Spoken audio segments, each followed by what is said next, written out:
I am Abhishek Raj, project manager at Qtric. I manage the Qtric electric bus program and R&D funding. I would like to welcome you to the sponsor exhibit at day two of Qtric's Low Carbon Smart Mobility Conference. I hope you have enjoyed our content for the last 2 days, and keeping in the same tradition, we are presently bringing you some excellent content from Ballard.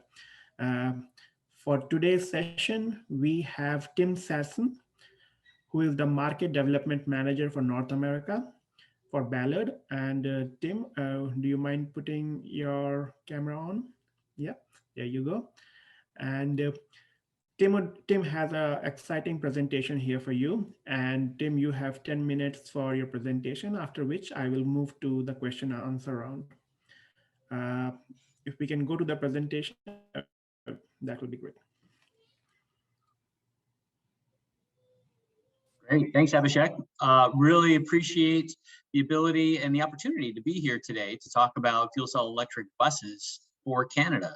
As Abhishek said, I'm Tim Sasson. I'm the Market Development Manager for North America for Ballard Power Systems. I've been with Ballard since 2000 in engineering and field service, now in the commercial department, and really happy to be able to share in the fantastic evolution that we've seen in hydrogen and fuel cells. Next slide, please.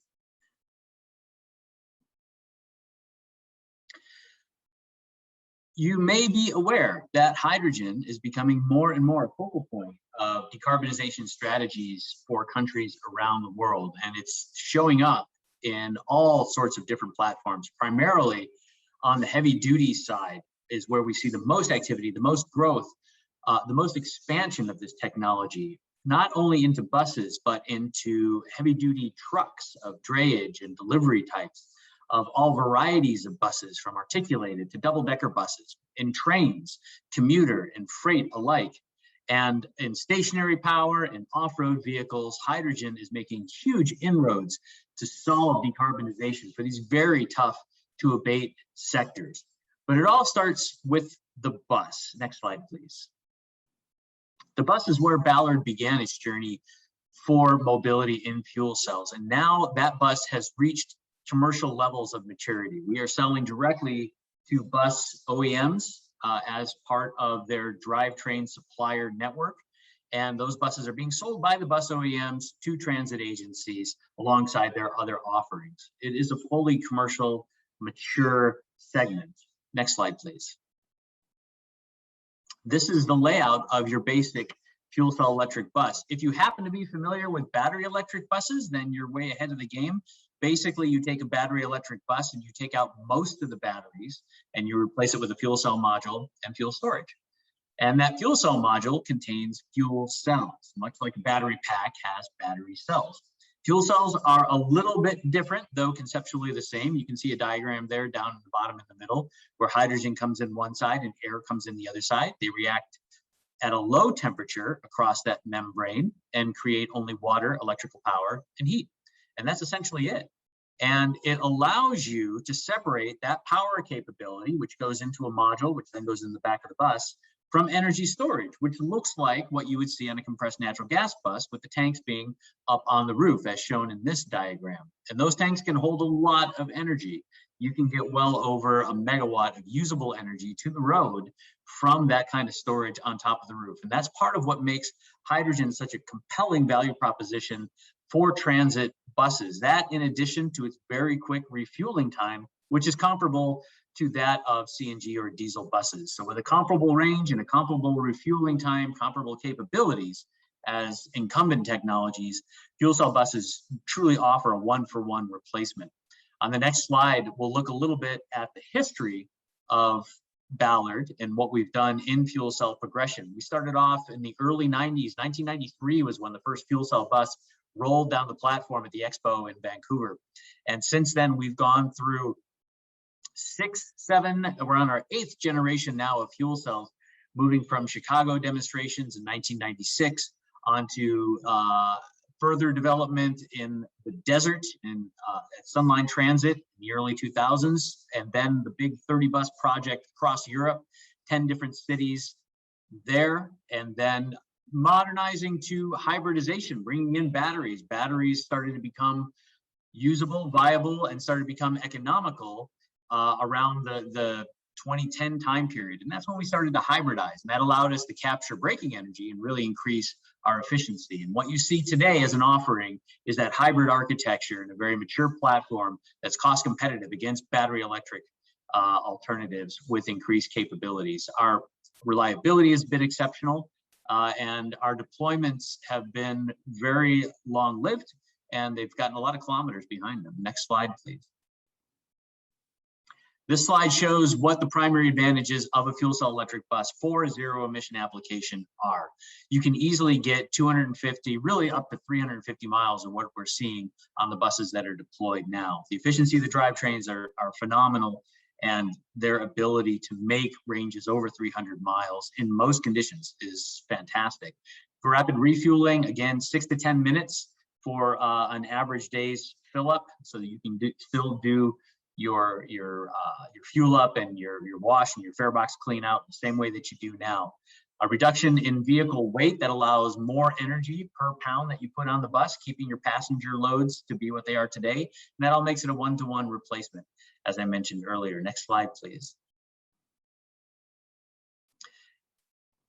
This adaptable architecture means that you can conform it to your bus platform. We're on 40-foot transit low floor buses now. We're also on articulated buses, and we're moving into coaches and to shuttle buses, all due to the flexibility of being able to move these power components around along with the energy storage. And that gets us into a lot of different EV architectures. Anywhere you can put a battery, you can put in fuel cells for that expanded capability. Next slide, please.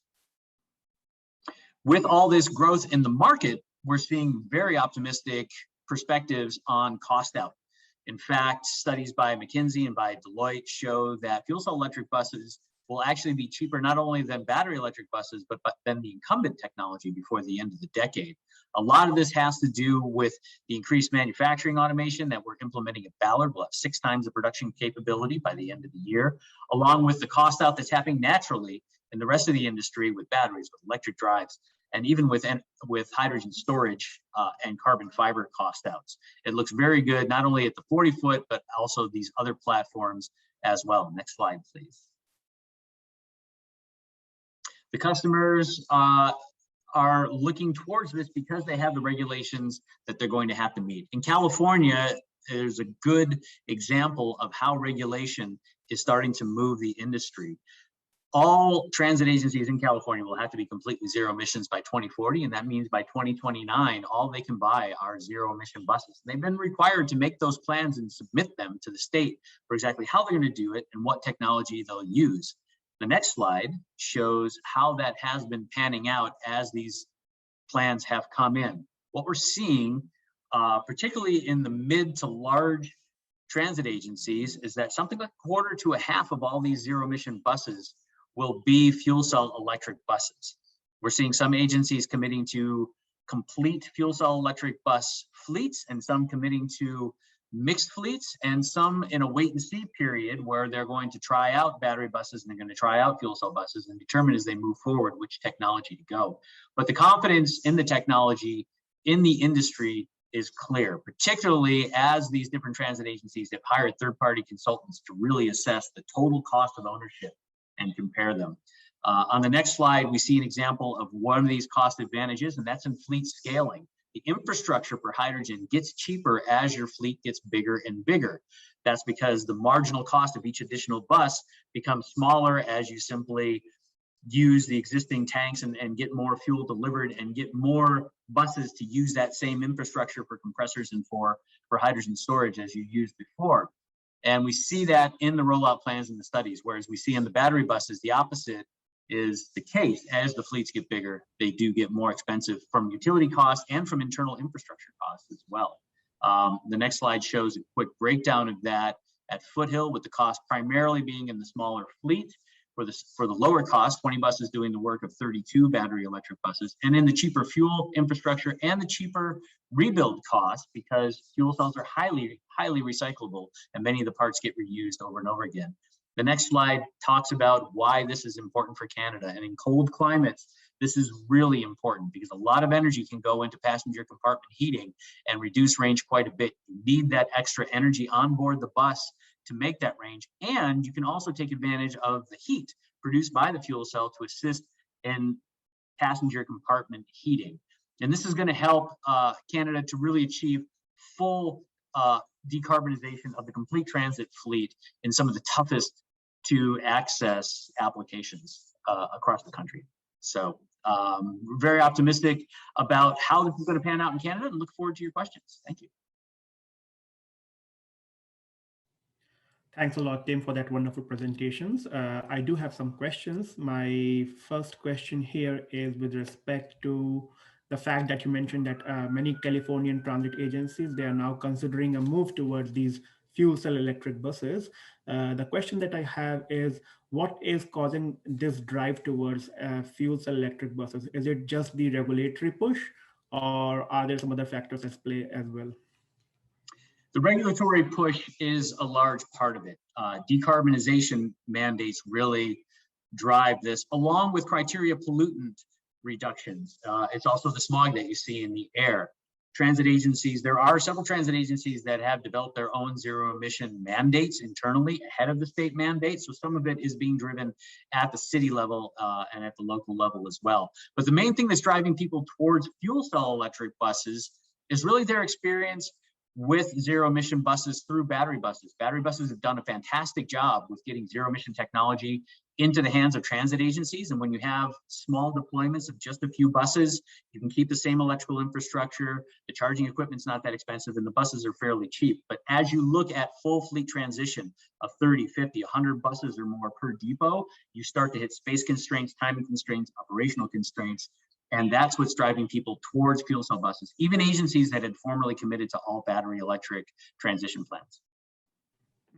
Thank you for that. So the next question basically is this is basically a segue to my next question. The next question here is, in terms of hydrogen pricing, like, is hydrogen pricing a factor there in California as well? Is hydrogen cheaper there as compared to Canada?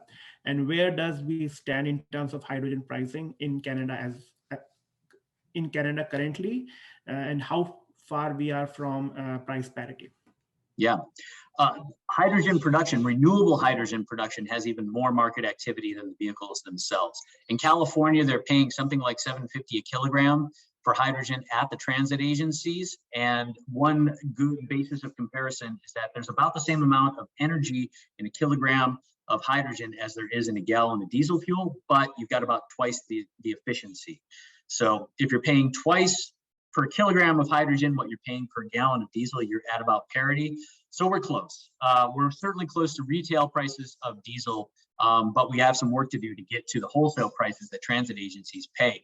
There's a lot of activity in this area, particularly with renewable hydrogen production. We're seeing that with renewable natural gas, steam reformation of hydrogen, you can get below $5 a kilogram quite easily. And as we get into renewable generation from very large renewable plants, getting below $3 a kilogram is easy. And in the US, the Department of Energy just set a goal for getting to $1 a kilogram production cost by 2030. So there's a lot of work in this area, and costs should be coming down very rapidly, even as hydrogen is used outside of transit, outside of mobility and industrial applications. As there's more hydrogen used, the prices go down. So Tim, like, I believe those amounts that you quoted, they were in US dollars, right? US dollars, sorry, US dollars. The last question that we have, since we have just 1 minute left, is from our audience. The audience is asking, are Ballard fuel cell electric buses using energy recuperation from the exhaust?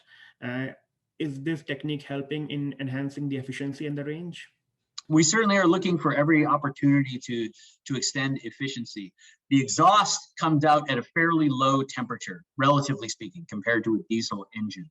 So it makes it hard to recuperate or to recover that energy. It does help with passenger compartment heating. So in that respect, we do have applications that recover that energy in the form of heat to heat up the passenger compartment when it's cold. Otherwise, it's difficult to recover. But the good news is, since that steam is coming out at a low temperature, that water condenses out quite quickly and gets back into the freshwater cycle pretty fast. Mm-hmm.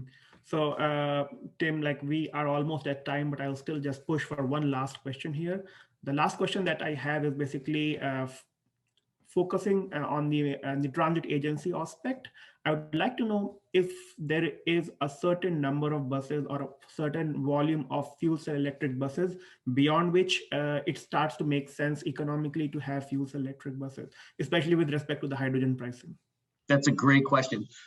It all comes down to the different factors that affect your transit agency. We used to think that number was somewhere around 50 buses, but we've seen studies, particularly the foothill that I showed briefly here, where as few as 20 buses can show a significant cost advantage. In that case, they had some long routes to fulfill, and they looked at what battery buses could do. They would need 32 of them to fulfill all the routes that just 20 buses would normally do, and they found a $13 million cost savings for total cost of ownership in going with fuel cell buses compared to going to battery electric buses.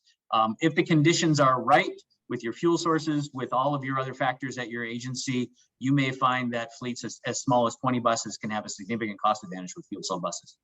Definitely, Tim. So, and that actually underlines the need for the feasibility study before we actually go ahead with these buses, so that these feasibility studies can exactly give you that number within which you will be able to achieve those, achieve that like economical push to move towards that fuel cell electric bus deployment. So, 100%. Good point, Abhishek. That study is super important to be done. Thanks a lot, Tim. We are at our time, and I believe you packed a lot of information and content right in a small amount of time, and we are really thankful for that. And Tim, we hope to see you at some other sessions today. I look forward to it. Yeah, Take care. care. Thanks, Abhishek.